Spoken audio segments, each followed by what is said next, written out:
Hello दोस्तों, मैं खुशबू कुमारी अम्बाला में आप लोगों का स्वागत करती हूँ। तो आप सब अच्छे होंगे, मस्त होंगे, स्वस्थ होंगे। तो मैं अपने टॉपिक पर आती हूँ। ज़्यादा बात टाइम पास करना अच्छी बात नहीं है। हम लोग अपने मिशन को फॉलो करेंगे, ठीक है।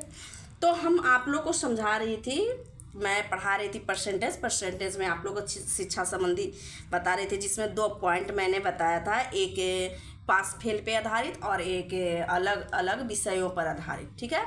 तो आज मैं आप लोग को सी पॉइंट पढ़ाऊंगी, जिसमें हम आप सबको संयुक्त विषयों पर आधारित मैं आप लोग को पॉइंट देकर, क्वेश्चन देकर आप लोग को समझाऊंगी, जिसको आप ध्यान से समझिए और सीखिए, ठीक है। तो हम अपने इस टॉपिक को अच्छे से समझते हैं, ठीक है ना। तो आगे देखिए, यहाँ पे हम क्या करते हैं, जैसे संयुक्त विषयों पर आधारित सी पॉइंट ले लेती हूँ। पहले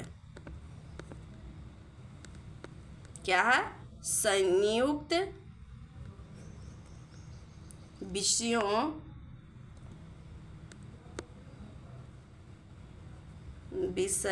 पर आधारित,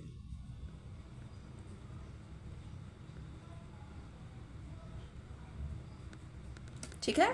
तो हम इस पे अब इसको बनाने की कोशिश करते हैं, संयुक्त विषयों पर आधारित प्रश्न, जिसे हम इसको सोल्व करेंगे। आप लोग सबको अच्छे से समझिए और अच्छे से इसको बनाने की कोशिश कीजिए, समझने की कोशिश कीजिए। उसके बाद बुक से इसको ट्राई कीजिए कि वो बन रहा है, कि जो हम बताएं उस पर बन रहा है या नहीं, ठीक है।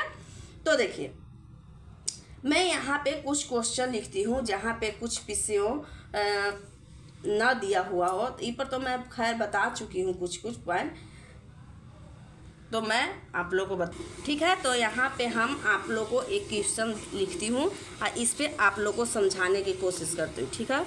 जैसे एक कक्षा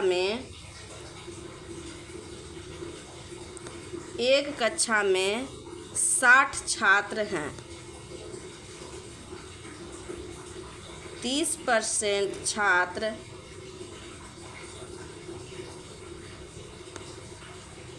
सिर्फ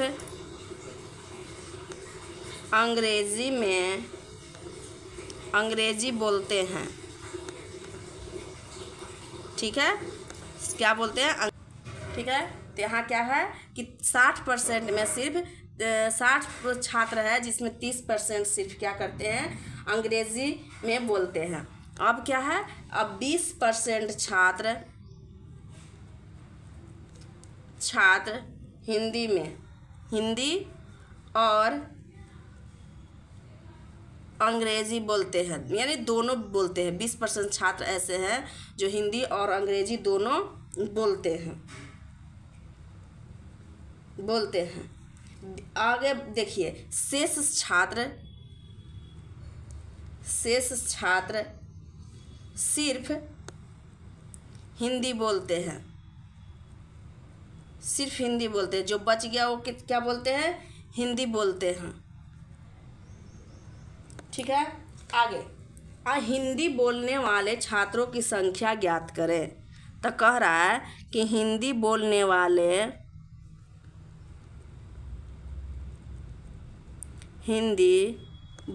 वाले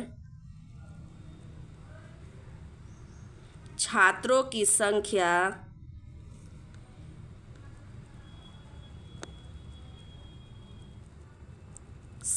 कितनी है, ठीक है। ये पूछ रहा है क्वेश्चन में। तो हम सबसे पहले इसको डायग्राम के अनुसार से भी बना सकते हैं, ऐसे भी बना सकते हैं। तो ठीक है, हम डायग्राम पहले बना लेती हूँ, इसको डायग्राम के थ्रू बनाती हूँ। यहाँ पे क्या कह रहा है कि 20% जो है हिंदी और अंग्रेजी दोनों में। तो सबसे पहले तो 20% क्या कर देंगे, हिंदी और अंग्रेजी दोनों में है, तो दोनों ही हो गया। अब कह रहा है कि इंग्लिश हो गया, इंग्लिश में कितना है, 30%। तो 20% दोनों में है, तो ई में 10% ना बच गया, 30% ठीक है, इंग्लिश बोलता है, मान लिया जाए, ठीक है। अब कह रहा है कि तो यहाँ पे क्या कह रहा है कि शेष छात्र सिर्फ हिंदी बोलते हैं, तो ये क्या हो गया, हिंदी के लिए। तो शेष छात्र, तो बताइए 30 और 20 कितना हो गया, 50। तो 100% होता है, तो 50 छात्र ये दोनों हो गया, तो बचेगा कितना, 85% ना बचेगा। यहाँ क्या कहें, 20 छात्र का कह रहा है हिंदी और इंग्लिश दोनों में बोलते हैं, ठीक है, मान लिए। और कह रहा है कि 30 छात्र अंग्रेजी बोलते हैं, मान लिए। तो कह रहा है शेष छात्र जो है हिंदी, सिर्फ हिंदी बोलता है। तो 30 छात्र इंग्लिश और 20 छात्र दोनों, तो कितना हो गया, 50 छात्र। तो 100% हम कहते हैं 100, तो बताइए 100 में से 50% ही खत्म हो गया, तो बचा कितना, 50%, यानी हिंदी वाले स्टूडेंट कितने हो गए, 50%, ठीक है। अब देखिए, तो यहाँ क्या कह रहा है कि से कक्षा में कुल मान यहाँ दिए हुए, कुल ही मान दिया हुआ है संख्या में। तो हमारा अनुसार से परसेंटेज में कुल कितना होता है, 100। परसेंटेज में आखिर कुल 100 ही होती है ना, तो कुल 100 हो गया। और हमारे हिसाब से क्वेश्चन के अनुसार से हमारा कुल मान कितना है, 60।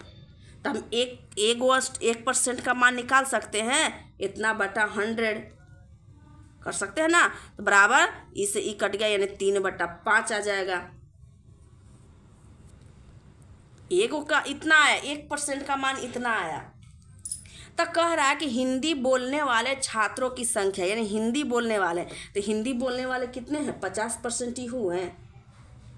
यहाँ पे हम कुल यहाँ कितना मान लेते हैं, कुल बराबर 100% मानते हैं।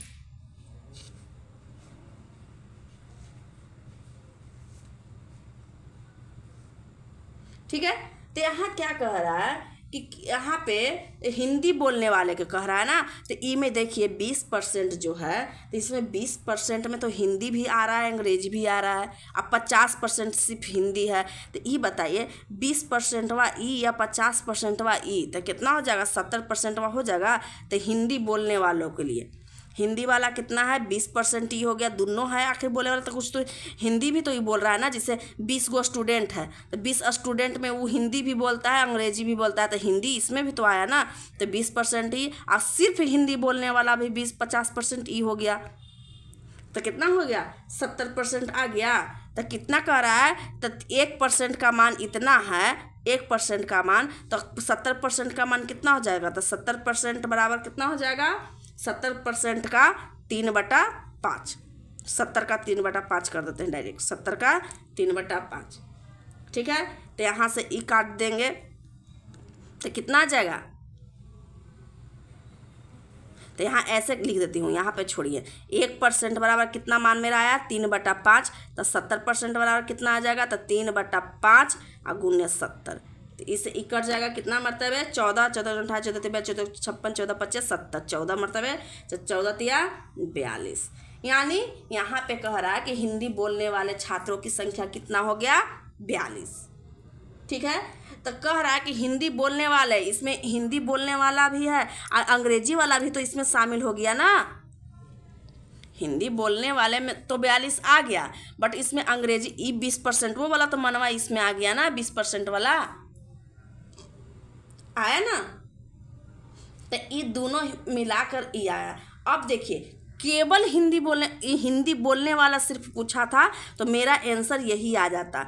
लेकिन अगर मान लिया जाए कि यहाँ पे क्वेश्चन कर देता कि केवल हिंदी बोलने वाले, तो हम क्या करते हैं, तो केवल हिंदी बोलने वाला, ये तो कह रहा था हिंदी बोलने वाला, तो इसमें तो 20 वाला तो हिंदी भी बोल रहा है, अंग्रेजी भी बोल रहा है, इसलिए दोनों को ऐड कर दिए, ठीक है। अगर कहता केवल हिंदी वाला, तो क्या करते कि ई 50% लेके चलते हैं, क्योंकि ई 50% वाला जो है सिर्फ हिंदी बोलता है, अंग्रेजी नहीं बोलता है, सिर्फ हिंदी बोलता है, ठीक है। तो हम 50%, तो यहाँ 1% का मान कितना दे लेता, 1% बराबर 3/5, तो 50% का मान कितना हो जाता, 50% बराबर 3/5 गुने 50, यानी 10 50, यानी 30।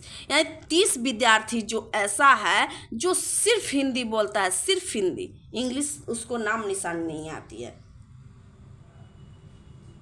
ठीक है।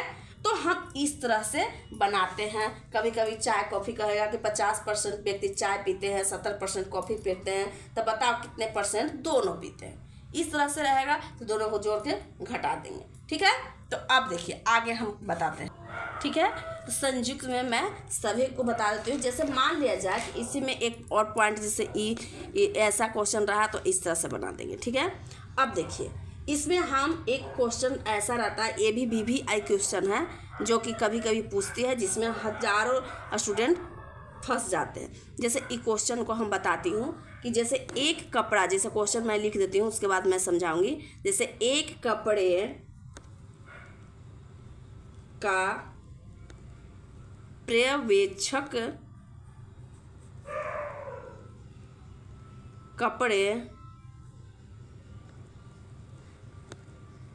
कपड़े का 0.0% भाग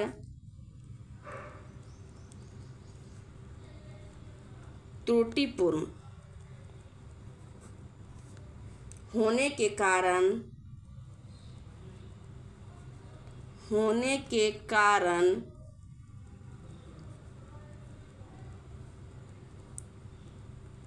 खारिज कर देता है।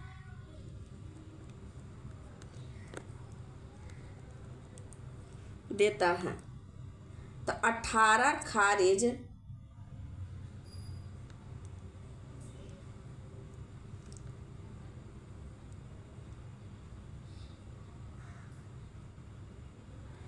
और 18 खारिज करता है। 18 संख्या भी दे दिया, ये परसेंटेज में दे दिया कि त्रुटिपूर्ण होने के कारण खारिज कर देता है। अब 18 ऐसे ही खारिज कर देता है, 18 भी खारिज करता है, 18 खारिज भी कर देता है, 18 ऐसे भी खारिज कर देता है। तो 18 कपड़े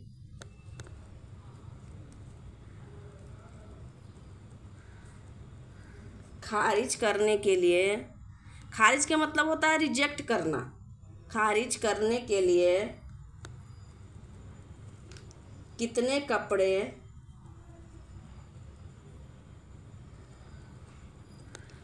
कपड़ों, ठीक है, कितने कपड़ों का निरीक्षण किया जाएगा, मैंने चेक करना, ठीक है, निरीक्षण किया जाएगा। तो क्या करते हैं, यहाँ पे क्या कर दिया कि यहाँ बताइए, ई कह रहा है कि त्रुटिपूर्ण के कारण इसको खारिज कर दिया, मैंने हटा दिया। और 18 जो है से 18 को खारिज किया, परसेंटेज में मान दे दिया, ये नॉर्मल मान दे दिया कि 18 को भी खारिज कर दिया। तो बताइए दोनों को खारिज किया था, खारिज बराबर खारिज हो जाएगा, यानी 0.9% बराबर 18, ठीक है।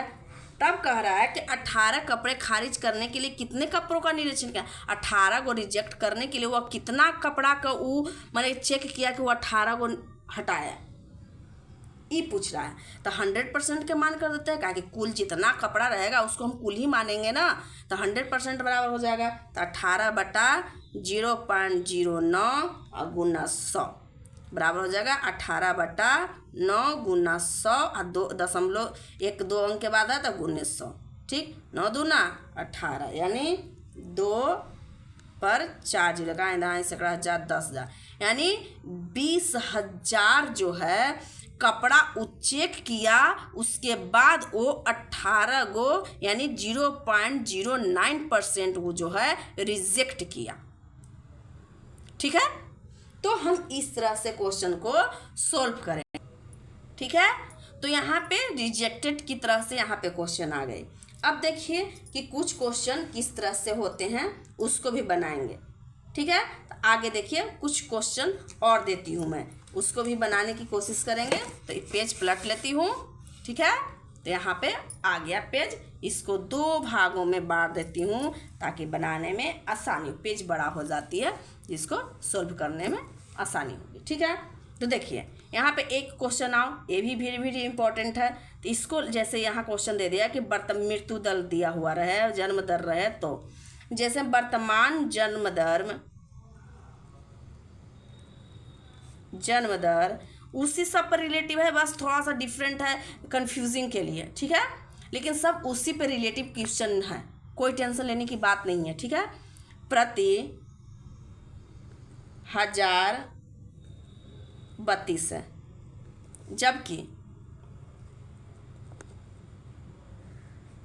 जबकि मृत्यु प्रति 1000 11 है, जनसंख्या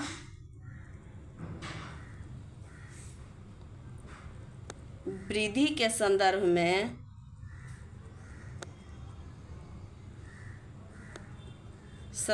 में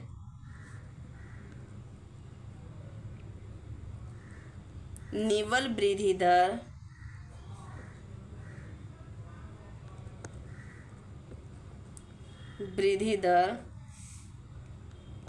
प्रतिशत में दी गई। मैंने कह रहा है कि जनसंख्या के वृद्धि दर निकालिए परसेंटेज में, ठीक है। तो यहाँ पे क्या कह रहा है, यहाँ तो मान दिया हुआ कि 32,000 के अनुसार से 1000 के लेके चल रहा है कि एक जन्म दर जो है दर जो है प्रति 1000 32 है, यानी 1000 पर 32 जन्म दर है। तो यहाँ सबसे पहले क्या करेंगे, सोल्व करते हैं इसको। तो कुछ नहीं, जन्म दर और मृत्यु दर दो ही चीज़ है। तो जन्म कितना हो रहा है 32 गो, और जकरा में 11 गो मर रहा है। बताइए 32 जन्म हो रहा है बट क्या हो रहा है 11 मर रहा है। तब बचत कितना हो रहा है, बच रहा है कितना, यानी 21 गो बच रहा है। 32 गो जन्म ले रहा है जकरा में 11 गो मर जा रही है, तो बचा कितना 21 गो, 21% बच रहा है। तो परसेंटेज में ज्ञात करना है। तो यहाँ हम क्या करेंगे, तो पूरा जो दर होता है, हमेशा हम प्रति 1000 कह रहा है, 1000, तो 1000 के मतलब 1000 कह रहा है ना, 1000 प्रति 1000, तो 1000 पे कह रहा है। तो यहाँ पे हम क्या करेंगे कि 1000 पे कह रहा है ना, तो यहाँ पे हम कुछ भी नहीं, तो 1000%, यहाँ पे तो 21% की बचत, मन की 32 आदमी जन्म ले रहा है जगह में 11 गो मर जा रहा है। 32 जन्म ले रहा है लेकिन 11 पर डे 32 गो जन्म ले रहा है, वो अनुसार से 11 गो मर भी रहे हैं, तो बच भी तो रहे हैं 21%। यानी जनसंख्या तो निश्चित है कि वृद्धि ही होगी, कभी कमी नहीं होगी। कभी कमी होगी नहीं होगी। तो बताइए 1000 की बात कर रहा है, तो 1000 लेके चलेंगे, ठीक है। तो यहाँ देखिए कि 1000 बराबर कितना बचत हो रहा है। यहाँ पे क्या करेंगे, यहाँ पे कितना बचत हो रहा है, यहाँ पे 1000 की बात कर रहा है ना, तो यहाँ पे 1000 यानी 1000 बराबर 21, एक का मान निकालेंगे, एक का मान ज्ञात करना है ना, तो 21 बटा इतना। अब परसेंटेज ज्ञात करने के लिए क्या करेंगे, 100 से गुना कर देंगे, सॉरी परसेंटेज नहीं लिखने, यानी 1000 बराबर 21। हमारे हिसाब से यहाँ क्वेश्चन में दिया हुआ है 1000, लेकिन मेरे हिसाब से कितना डिफरेंट आ रहा है यहाँ पे 21, ठीक है। तो यहाँ कर देंगे 21 बटा इतना, और परसेंटेज में लाने के लिए 100, 2 जीरो से 2 जीरो, और कितना आ जाएगा यहाँ पे, अगर भागा देंगे तो 2.1%, इतना वृद्धि दर, यानी वृद्धि दर का प्रतिशत कितना आ गया 2.1%, ठीक है। अब देखिए यहाँ पे तो इतनी ख़त्म हो जाती है, अब इसको आगे बनाने की ज़रूरत नहीं है। अब मैं अगले टाइप को समझा रही हूँ, उसको समझने के लिए आपको अच्छे से समझना होगा। नहीं तो एक क्वेश्चन और इस पे बता देती हूँ, जिसमें चावल उबल बड़ा जब पूछा जाता है कि ख़राब हो गया इतना परसेंट, तो ग्राहक को 20% अधिक पाने के लिए व्यक्ति को शेष चावल को कितने मूल्य में बेचना होगा। इस टाइप से अगर क्वेश्चन रहेगा तो हम किस तरह से बनाएंगे, ये एक और क्वेश्चन बता देती हूँ। उसके बाद मैं आप लोग को टाइप 4 आय व्यय पर आधारित मैं बताऊँगी, ठीक है। तो एक क्वेश्चन ये एकदम वेरी वेरी इंपॉर्टेंट क्वेश्चन है, VVI है, ठीक है। देखिए यहाँ पहले मैं क्वेश्चन लिख देती हूँ, ठीक है। तो यहाँ है एक व्यक्ति 150 रुपया पे प्रति 100 kg की दर से कुछ चावल की मात्रा खरीदता है, ठीक है। आगे देखिए कह रहा है खरीदता है, तो 10%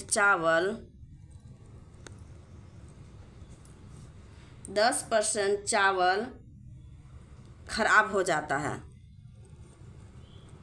खराब हो जाता है। अपने व्यय का, ठीक है, आगे यहाँ लिख देती हूँ क्वेश्चन, अपने व्यय का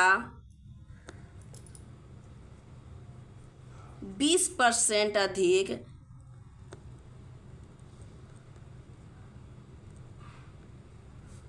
अधिक पाने के लिए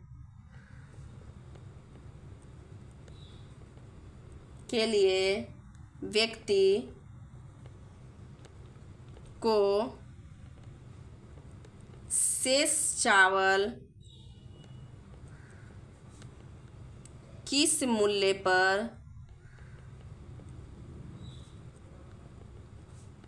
बेचना चाहिए,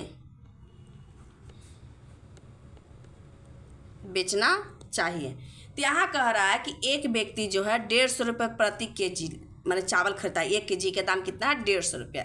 और वह 100 केजी चावल खरीदता है, ठीक है, यानी 1 केजी का मान 150 रुपया है तो 100 केजी खरीदता है, ठीक है।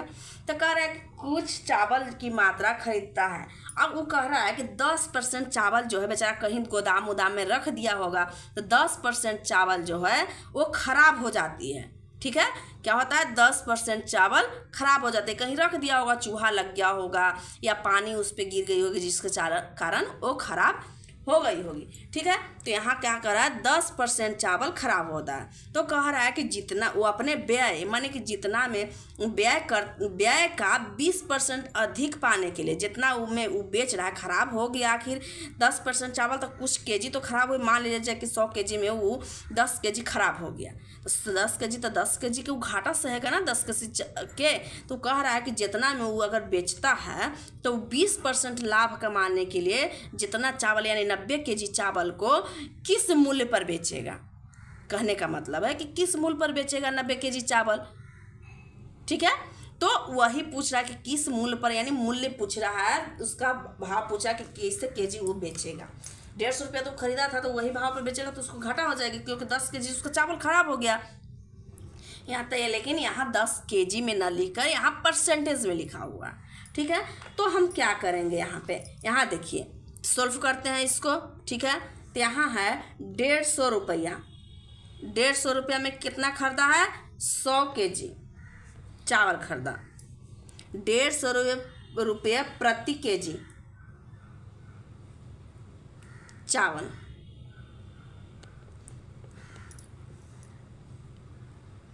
ठीक है।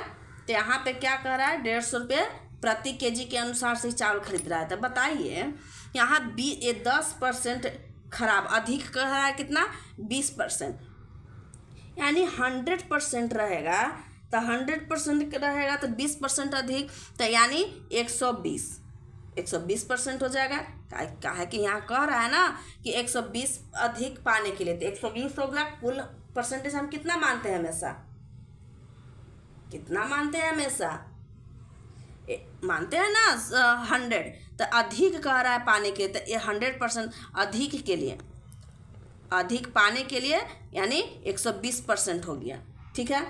अब यहाँ कह रहा है कि 150 केजी जो है से कितना में तो यहाँ देखिए 150 केजी, यहाँ 150 रुपये वो खरीदा था, ठीक है।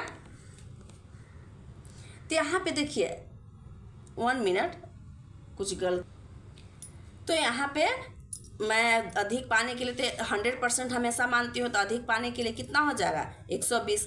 तो यहाँ क्या कह रहा था क्वेश्चन कि एक व्यक्ति 150 रुपये यानी 1 केजी का प्रति केजी, यानी 1 केजी का दाम 150 रुपये प्रति 100 केजी की दर से, यानी कह रहा है यहाँ पे कि 100 केजी जो है वह 150 रुपया में, वह 150 में वो खरीदा, 150 रुपये 100 केजी की दर से, 100 केजी की दर से, यहाँ गलती हो गया, 100 केजी की दर से 150 रुपये 100 केजी की दर से कुछ चावल खरीदता है, यानी 150 रुपया की वो क्या खरीदता है?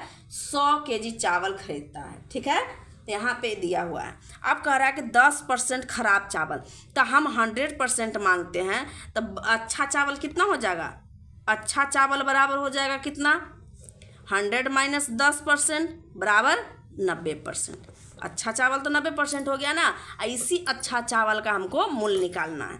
तो ये बताइए, यहाँ पे अच्छा चावल इतना हो गया, तो हम क्या करेंगे? सबसे पहले तो 120 रुपया पाने के लिए तो सबसे पहले हम देखेंगे कि कितना रुपया हमको चाहिए, कि कितना रुपया हमको चाहिए इसके अनुसार से, 120 के अनुसार से। तो क्या करेंगे? 150 का 120%, कितना का?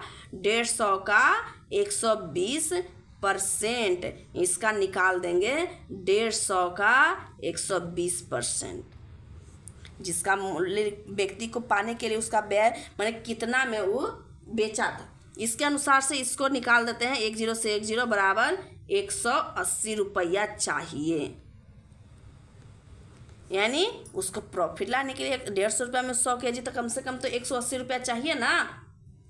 तो अच्छे चावल को बेचता है 90% पर, तो 90% बराबर कितना हो जाएगा? 180। माने अच्छा चावल 90% बचा हुआ है, तो 180 रुपये के हिसाब से अगर बेचता है तो उसको कितना प्रॉफिट होता है? तो 100% का मान निकालेंगे। तो 180 बटा 90 गुने 100, 90 दूना 100, यानी 200 रुपया में वो बेचेगा। शेष चावल को कितना में बेचेगा? 200 रुपया में वो बेचे। ठीक है, तो इस तरह से हम क्वेश्चन को बनाएंगे और समझेंगे। ठीक है, अब मैं कल आप लोग को टाइप 4 बताऊंगी, जिसमें यदि प्रश्न आय व्यय और बचत पर आधारित रहेगी, जिसमें कई टॉपिक होते हैं, जैसे इतना % वो राशि खर्च किया तो उतना का शेष कितना बचेगा, इस टाइप से क्वेश्चन रहेगी। तो हम किस तरह से बनाएंगे, फिर उसके बाद नाप तौल पर आधारित बनाएंगे, फिर बढ़ता घटता हुआ मूल्य पे बनाएंगे। इस तरह से धीरे धीरे हम टॉपिक को समझते जाएंगे, क्योंकि मैं आधा घंटा ही टाइम दे पाती हूँ। ठीक है, तो क्वेश्चन कुछ कम सोल्व होते हैं, कुछ कम पढ़ा पाती हूँ, लेकिन अच्छा मैं भी पढ़ती हूँ, इसके चलते मेरे पास टाइम नहीं होती, फिर भी इतना मैं आप लोग को बता रही हूँ। ठीक है, धन्यवाद, बाय।